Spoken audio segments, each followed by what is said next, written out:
Bonjour mesdames et messieurs, bienvenue à Pentagram TV. Eh bien, nous sommes avec la Pentagram African Foundation, n'est-ce pas, une organisation internationale à but non lucratif qui œuvre dans, j'allais dire, la culture du potentiel humain et culturel. C'est une émission donc à la fois culturelle mais aussi spirituelle et ésotérique. Ici, nous parlons justement des sciences occultes et spirituelles. Et justement, dans ce grand thème, nous avons le monde des esprits, 10e partie, n'est-ce pas, de notre grand thème, n'est-ce pas?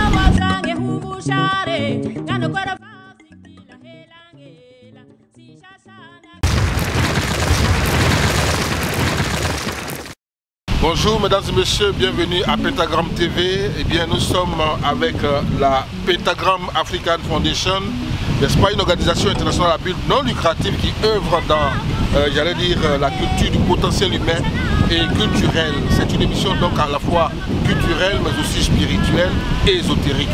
Ici, nous parlons justement des sciences occultes et spirituelles. Et justement, dans ce grand thème, nous avons le monde des esprits, notre grand thème, n'est-ce pas? À la demande générale, les auditeurs voudraient en savoir davantage parce qu'ils se sentent véritablement concernés par cette question de sacrifice de poulet, de bélier, de bœuf, et ainsi de suite. Alors, beaucoup d'Africains, de par leurs origines même dès le départ, comme on dit, la malédiction ou la bénédiction, c'est sur 2, 3, 4 générations. Les gens sont allés dans les rivières pour faire des sacrifices, pour avoir un enfant. Aujourd'hui, ces enfants-là sont nés et ils ont des difficultés. Beaucoup de questions nous parviennent à travers nos télé-internautes. Alors, nous revenons justement sur ce thème principal concernant donc le monde des esprits. Vous avez parlé des 3 plans, Sattvique, Rajasique et Tamasique. Alors, justement, comment pouvoir faire ou s'en défaire face à cette situation pour des gens qui veulent encore ne serait-ce qu'en sortir? Comment est-ce possible? Très bien, je pense que ça peut. On va rappeler un tout petit peu, oui. Pour rappel ce que nous avons dit précédemment avant justement de répondre à cette question. Bon, d'accord, je pense bien à l'émission passée, nous avons parlé des 3 énergies qui gouvernent l'univers. C'est cela. Sattva, Rajas et Tamas, c'est-à-dire l'énergie supérieure, l'énergie moyenne, l'énergie inférieure, en termes simplistes, n'est-ce pas? L'énergie supérieure, Sattva, c'est l'énergie qui produit en l'être humain et qui pousse l'être humain à la connaissance, à la sagesse, à la lumière, au bonheur, au bien, en un seul mot. Et l'énergie moyenne, qui est l'énergie dite rajasique, c'est l'énergie de la passion, c'est l'énergie de l'activité sans cesse. C'est des gens qui sont passionnés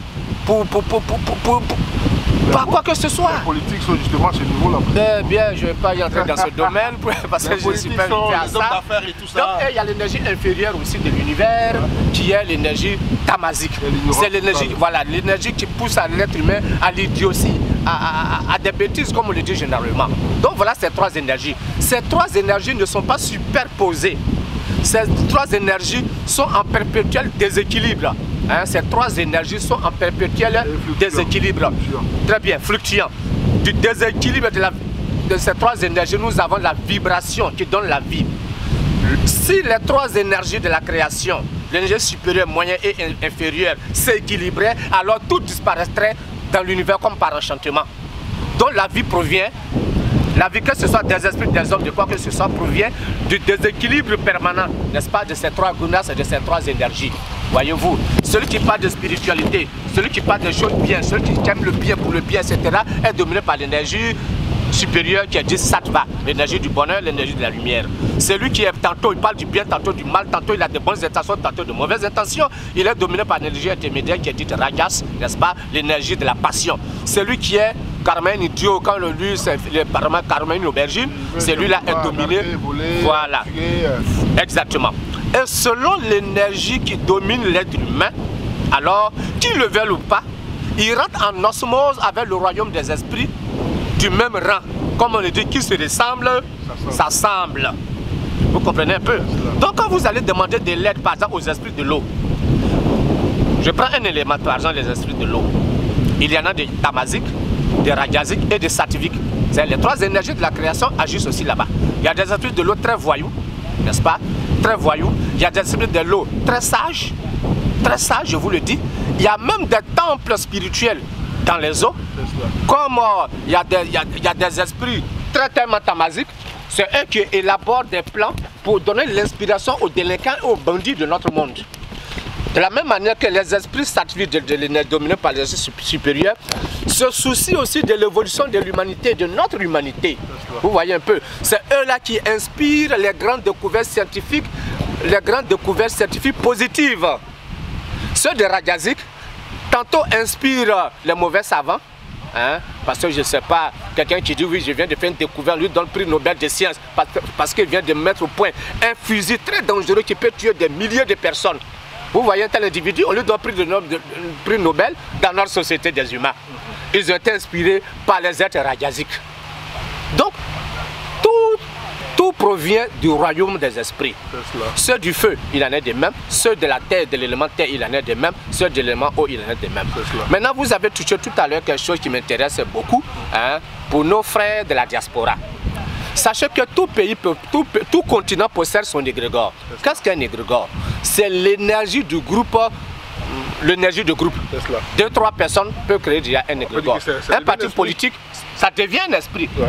Un parti politique a son égrégore. Ouais. Toute religion, toutes les divinités, ou toutes les divinités des religions de non-monde sont avant tout des égrégores. De ce qu'on peut dire, le catholique a son égrégore, l'évangélique a son égrégore, l'islam a son égrégore. Toutes ces divinités-là sont d'abord des égrégores. Or, les égrégores s'alimentent par l'action, par l'énergie de ces poulets. Très bien. L'égrégore de l'Afrique se nourrit de l'énergie des Africains. Pensez parole des Africains. Exact. Il y a des égrégores passifs et il y a des égrégores actifs.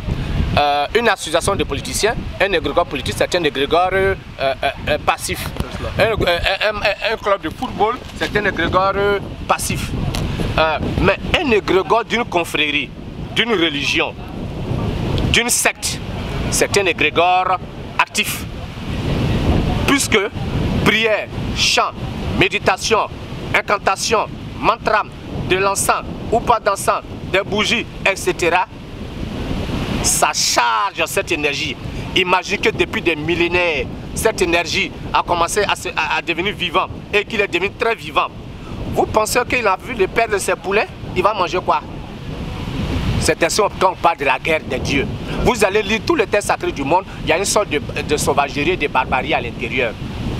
Peu de livres, ça existe heureusement, dont les divinités sont d'une sagesse débordante. Cela veut dire que ce sont des égrégores qui sont dominés par Sattva, l'énergie supérieure. Vous voyez un peu?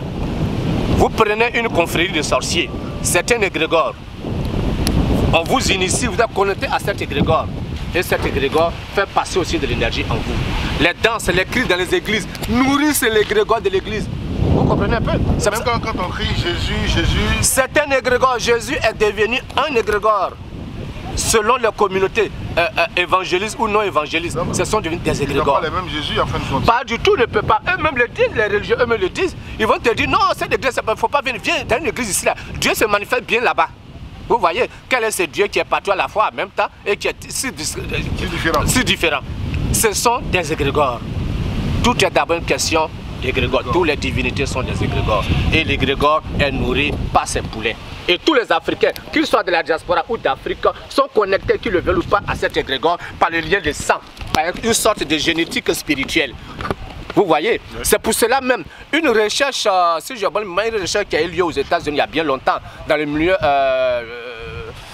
aux États-Unis, a permis de connaître les appartenances ancestrales des Américains. Voyez-vous, qu'est-ce qu'ils ont fait? Ces savants-là ont fait venir les praticiens du vaudou, d'Haïti, du Brésil, etc. Et ils ont organisé une grande cérémonie. Les Américains étaient venus assister comme tout bado. En fonction du tam-tam, du son que le tambour émettait, certains profanes qui assistaient tombaient en transe. Alors en regardant, on sait exactement à quel pays, à quel rite ils appartenaient.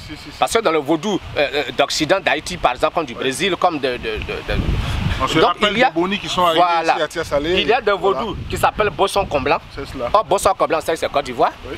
Il y a des vaudous qu'on appelle, le rite s'appelle rite Congo. On sait que ça vient du Congo. Ouais. Donc en fonction, on savait à quelle origine appartenait telle personne, telle personne, telle personne. Pourquoi? Parce que cela est dans le sang. et génétiquement parlant, tout y est inscrit dans les gènes. Mesdames et messieurs, merci de nous avoir suivis. Comment justement s'en sortir? La question reste posée et nous répondrons justement avec le mage Jean Kalou à cette question. Vous avez certainement l'envie d'arrêter justement ces cycles infernaux de sacrifice de poulet, de moutons, de béliers. Comment faire et comment se défaire?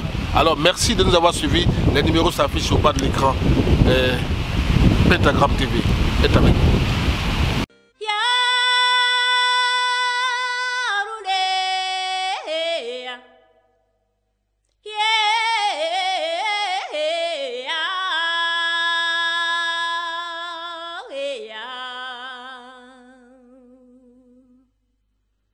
Mitara